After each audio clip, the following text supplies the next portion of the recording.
3강 후회하기 시작하겠습니다. 사실 영어로 후회를 한다는 것은 문법적으로 접근하면 굉장히 어려운 부분이 많이 있어요. 어려운 문법이 포함되고 어려운 구조들을 익혀야 되는데 우리는 지금 표현을 익히는 것에 포커스를 두고 있고요.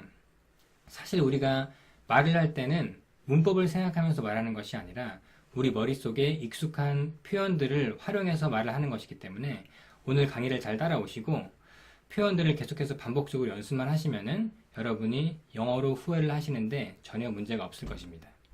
첫 번째 표현은 I regret 명사 혹은 동사 ing라는 표현인데 여기서 regret은 후회한다 라는 동사예요. 그래서 이렇게 표현을 하면은 저는 뭐뭐에 대해서 후회합니다 라고 직접적으로 말을 해주는 표현이라고 할 수 있어요. 영어로 후회하는 표현 중에서 가장 문법적으로 구조적으로 쉬운 표현이라고 할 수 있어요. 왜냐하면은 I 주어, regret 단순 동사, 그리고 후회하는 것 이렇게 세 부분으로 이루어져 있기 때문에 여러분이 어렵지 않게 사용하실 수 있을 것입니다. 예문을 같이 보실까요? I regret saying that. 이렇게 말하면 저는 후회합니다. saying 말하다 에서 ing를 붙였죠. 말한 것을 그것을 말한 것을 후회합니다. 라는 뜻이 돼요. 그렇게 하니까 B가 I regret that too. 저도 후회합니다. 라는 뜻인데 여기서는 후회하는 것에 대해서 동사 ing가 온 것이 아니라 명사 that이 왔어요.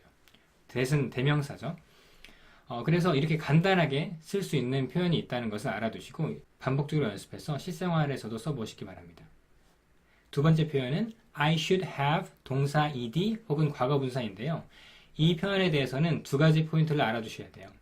첫 번째는 I should have 라는 표현을 한 단어처럼 익혀서 바로바로 나올 수 있게 해야 돼요. 그런데 should have를 빨리 말하면은 should have가 아니라 should have처럼 발음돼요. should have, should have, should have.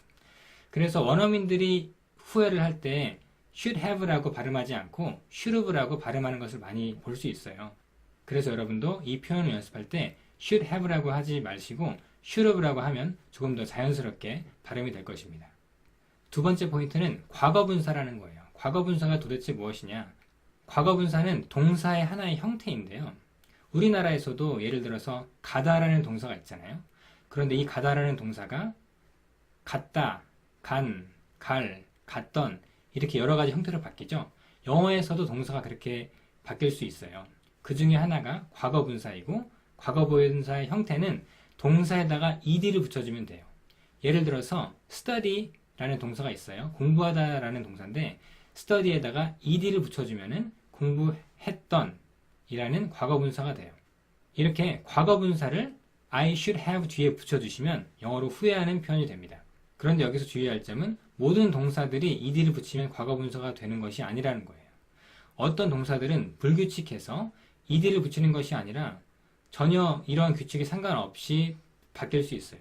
예를 들어서 go라는 동사가 있는데 go의 과거분사는 go ed가 아니라 gone이라고 G-O-N이에요. 아주 다르죠. 규칙과. 이러한 불규칙한 동사들이 가끔 나오기 때문에 이러한 동사들은 따로따로 외워주시고 일반적으로는 모두 ed를 붙여주면 된다라는 것을 기억해 두시면 될 것 같습니다.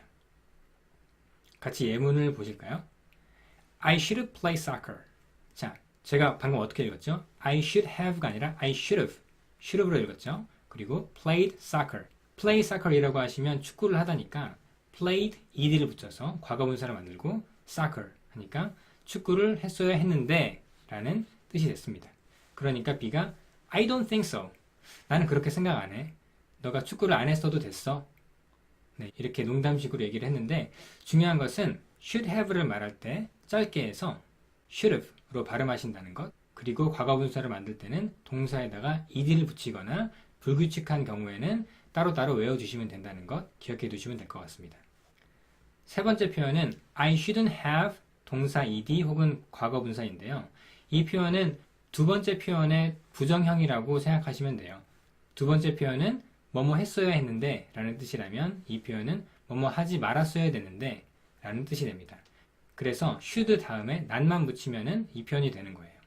발음할 때는 I shouldn't have 라고 하기보다 I shouldn't have 빨리 하다 보니까 have가 조금 약해진 거죠. I shouldn't have. 이렇게 발음해 주시면 되고요. 두 번째 표현과 똑같이 과거 분사를 붙여주시면 후회하는 표현이 됩니다. 예문을 같이 보실까요? I shouldn't have gone there.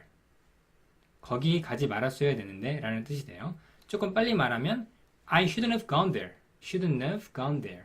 이렇게 되죠. 대답으로는 I know. 그러게 말이야. 라고 대답을 했습니다. 네, 이렇게 후회하기에 대해서 배워봤는데요.